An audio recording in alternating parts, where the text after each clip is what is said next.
نحمده ونصلي على رسوله الكريم أما بعد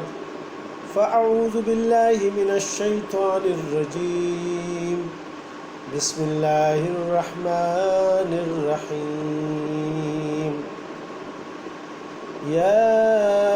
أيها الذين آمنوا أنفقوا مما رزقناكم من قبل أن يأتي يوم لا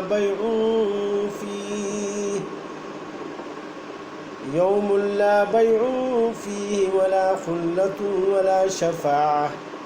والكافرون هم الظالمون صدق الله العظيم۔ السلام علیکم میرے بھائیوں اور بہنوں، آج ہم سورہ بقرہ کی آیت نمبر 254 سے لے کے 257 تک کا ترجمہ اور تفسیر بیان کریں گے۔ اللہ سبحانہ و تعالیٰ مجھے صحیح بیان کرنے اور پھر عمل کرنے کی توفیق عطا فرمائے اور آپ کو بھی۔ اس پہلی آیت میں اللہ سبحانہ و تعالیٰ فرماتے ہیں یا ایھا الذین آمنوا، اے ایمان والو، انفقوا مما رزقناکم من قبل، خرچ کرو اس میں سے جو ہم نے تم کو روزی دی پہلے، ان یاتی یوم لا بیع فیہ، اس دن کے آنے سے کہ جس میں نہ خرید و فروخت ہے، ولا خلۃ ولا شفاعہ، اور نہ آشنائی اور نہ سفارش، والکافرون هم الظالمون، اور جو کافر ہیں وہی ظالم ہیں۔ اس میں اللہ سبحانہ و تعالیٰ نے خاص طور پر مومنوں کو، مسلمانوں کو دعوت دی ہے کہ بخل نہ کرو۔ بخل، جو مال میں نے تمہیں دیا ہے ان کو خرچ کر دو۔ سب سے پہلے تو جو اللہ پاک نے زکوٰۃ فرض کی ہوئی ہے، سب سے پہلے زکوٰۃ دے۔ پھر اس کے علاوہ جتنی بھی اگر کوئی ضرورت مند آ جاتا ہے تو ان کی ضرورت کو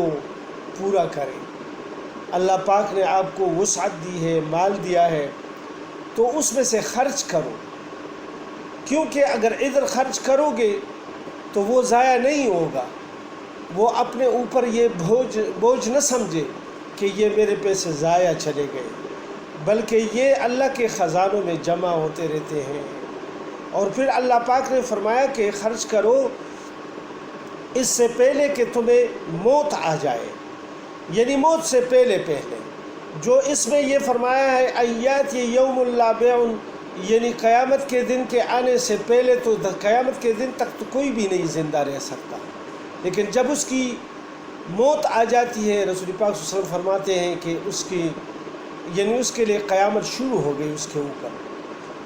کیونکہ جب وہ آدمی مر جاتا ہے تو بس اس کے بعد تو پھر وہ کوئی عمل ہی نہیں کر سکتا۔ لہٰذا اس سے پہلے اس زندگی میں جو آدمی صحت مند ہو اور اس کے پاس دولت وغیرہ ہو اور مال و جان کی قربانی اس دنیا میں وہ کر سکتا ہے تو وہ آخرت میں ذخیرہ ہے۔ لہٰذا اللہ پاک نے آخرت کے دن کا ذکر اس لیے فرمایا کہ اس دن تو پھر حساب کتاب ہوگا، اور جو پیسے ہم نے خرچ کیے ہوں گے اس کا پھر ادھر اجر ملے گا۔ لہٰذا اسی لیے اللہ پاک نے اس کی یاد دہانی کرا دی کہ موت سے پہلے اس دن کے لیے کچھ خرچ کرے اللہ کے نام پر، اور تاکہ ادھر پھر تمہارے کام آ جائے۔ اور پھر ساتھ یہ بھی فرما دیا کہ ولا خلۃ ولا شفاعہ، ادھر کوئی دوستی بھی نہیں چلے گی اور نہ کسی کی سفارش بھی چلے گی۔ ادھر تو دنیا میں کوئی آدمی پھنس جاتا ہے تو سب سے پہلے دوستوں کو یعنی ٹیلی فون کرتا ہے کہ یار میرا یہ کام ہے، اور پھر وہ سوچتا ہے کہ یار کس سے میں اپنے آپ کو سفارش کرواؤں، یعنی دوستی نکالتا ہے، رشتہ داریاں نکالتا ہے، پھر ان کے ذریعے یہ اپروچ کرتا ہے۔ اور پھر یعنی اس کے پاس اگر پیسے ہیں وہ خرچ کرتا ہے، رشوت دینے پہ آ جاتا ہے کہ مجھے اب خلاصی ہو جائے اس کیس میں سے، یا کوئی کیس بن جاتا ہے یا کوئی مقدمہ بن جاتا ہے، تو اس لیے ادھر تو یعنی ادھر کوئی پکڑ ہو جائے تو یہ کام آ سکتے ہیں، دوستیاں بھی کام آ جاتی ہیں، رشتہ داریاں بھی کام آ جاتے ہیں، اور بعض اوقات پیسے بھی کام آ جاتے ہیں، لیکن ادھر یہ بات نہیں ہے، کیونکہ حق تعالیٰ شانہ کے سامنے یہ چیزیں کچھ بھی نہیں ہے۔ اس سے پہلے اپنے اعمال کو درست کر کے ادھر سے جانا چاہیے، اور پھر کچھ ذخیرہ بھی ساتھ لے کے جانا چاہیے، کیونکہ ادھر کوئی کسی کی مدد نہیں کر سکتا۔ پھر اللہ پاک نے خود فرمایا ہے کہ اس آدمی کی مدد ہوگی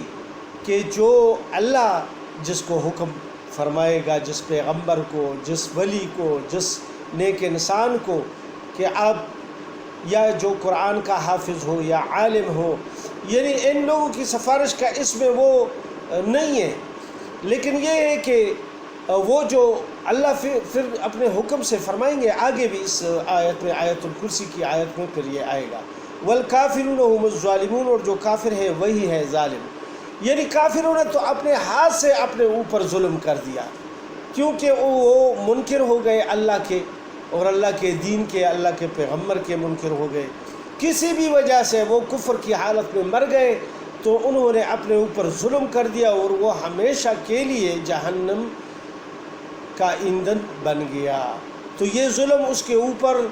اللہ پاک نے نہیں کیا، کسی اور نے نہیں کیا، کیونکہ اللہ پاک نے تو کتاب بھی بھیج دی، قرآن پاک کو بھیج دیا، پیغمبر کو بھیج دیا، اور پھر ان کو سب وضاحتیں کر دی، اور پھر اس کے بعد بھی اگر کوئی غور و تدبر اور سمجھ بوجھ سے کام نہیں لیتا، اور وہ اندھے تقلید میں لگا رہتا ہے آباء و اجداد کے،